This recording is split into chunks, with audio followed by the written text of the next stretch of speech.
Coach, you talked about not letting other guys beat you outside of Booker and Kevin. And when they score 86 points, obviously they're going to score. But what are things you're like, we can't give them that shot, or we can't give them that in transition? Well, I think last game Booker had 15 points in transition. We can't give him. I mean, it's hard enough to guard in the half court.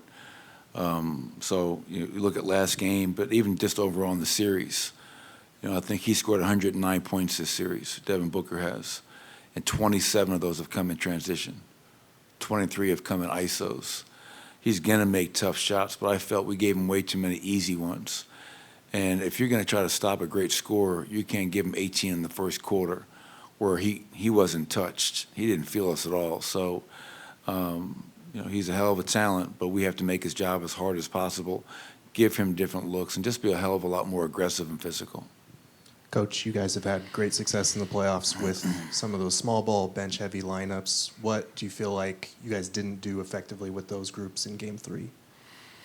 Well, I mean, I think the key stretch was the end of that third quarter where we'd gotten back in the game, played great in that quarter. But the end of the third, start of the fourth was a 14-0 run. And most of that coincided with Nikola being on the bench. And that's the first time in 8 playoff games this season that we've had that, really struggle when Nikola was on the bench. So what didn't we do? We didn't guard and we didn't score.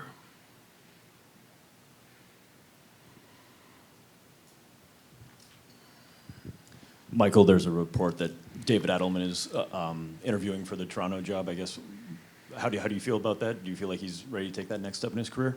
We're getting ready to play the Phoenix Suns in Game 4. Michael, Landell was a guy who stood out for the Suns in Game 4. When you look back at it, what things was he able to do effectively against you guys then? He was just active. Give him credit. I think he's come in this series and impacted in a positive way. And activity, offensive rebounding, physicality, aggression. So obviously I think he earned Monty's trust in minutes in that game, and if he continues to play like that, I'm sure he'll get more and more minutes. But you have to give him a lot of credit for just how hard he's playing, which is what you want from guys that are sometimes deemed role player. And role player has a dirty word. I don't know why. Like, he's embracing his role, and he's doing it really well. Coach, when you're in the huddle before the game starts, what's going to be that final message that you tell the guys before tonight's game? Let's get back to playing our brand of basketball. I felt for the most part in round 1 against Minnesota, felt the 2 games in Denver before coming here prior to Game 3. I loved how we were playing. Our defense was at a high level, and a lot of the reason our defense was at a high level because of discipline, aggression, physicality, all the things that we were lacking over 48 minutes in Game 3. So let's just, we're up 2-1. There's no panic. There's not major game plan adjustments. It's get back to doing what we know we're capable of doing.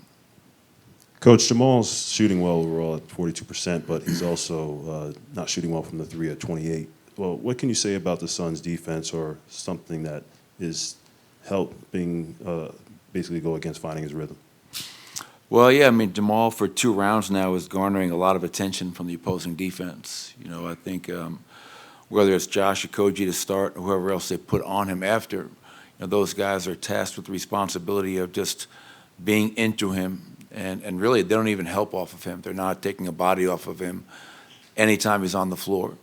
And so I think it's 2 things. I think, 1, you have to give them credit, to your point, but also 2, I think Jamal's also got to read the game. And when he has drawn a crowd, and when he has put 2 defenders on him, getting off that ball, trusting his teammates, which we've seen him do time and time again, to then make the next play. And I have no doubt that he'll bounce back. If you look at Jamal's career in the playoffs, he's anytime he maybe struggles like he did in that fourth quarter of Game 3, he usually bounces back in a big way, and that's what I fully expect. Hey, Mike. So from my perspective, you look at that game, their great stars and your great stars all had great games. You could have easily have won the game. When you peel it all away and you say, we could do this better, that better, really wasn't it just that it came down to one of the teams was going to win the game, and you guys didn't win the game? It was that close? Well, yeah, I think we give our guys credit coming out of halftime, down 15, and we took the lead. And if you look at our shooting, I think we were like 1 of 9 from wide open threes and 3 of 13 from open threes. We had a lot of great looks that didn't go down for us. I know sometimes it's an oversimplification of this being a make or miss league. Their stars were stars. They were better than us that night. And you have to give their other players, like TJ Warren had the biggest 5-point set I can recall in a game.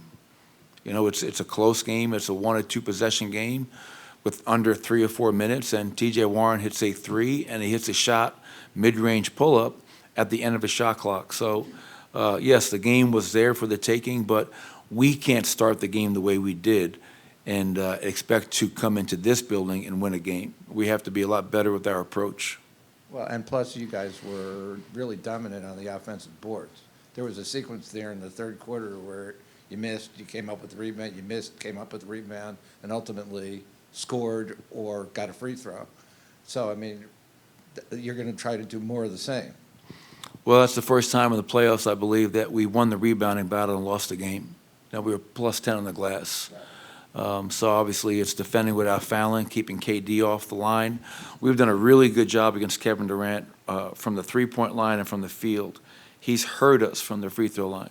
With Devin Booker, he has just kicked our butt in transition in ISO situations. So those are the 2 main focal points tonight, on top of just the overall message of just being the aggressor and being the more physical team.